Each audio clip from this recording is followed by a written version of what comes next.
ایک اچھی خوشحال زندگی دینے کے لیے، ان کی مشکلات کو کم کرنے کے لیے، پاکستان کو ترقی کے روڈ پر دوبارہ چلانے کے لیے وہ ان کے پرائرٹیز ہوں گی. جہاں تک مجھے کیا سمجھتے ہیں جہاں صاحب پی ایم ایل این بیانیوں کو لے کر پی ایم ایل این کے اندر کوئی کنفیوژن نہیں ہے کسی قسم کی؟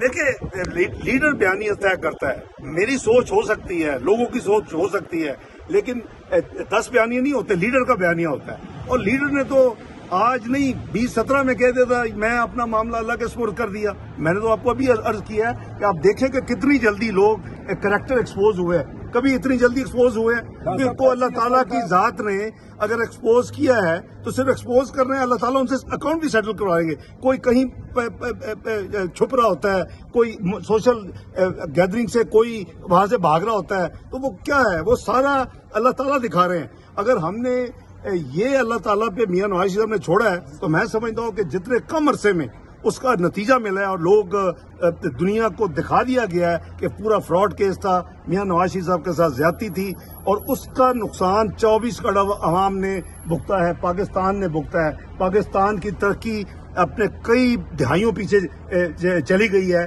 24ویں معیشت سے 47ویں معیشت، جو ایک سینٹنس ہے یہ بہت میننگ فل ہے. یہ سارا کا سارا سم ٹوٹل ہے تباہی کا. ڈاکٹر صاحب جو معیشت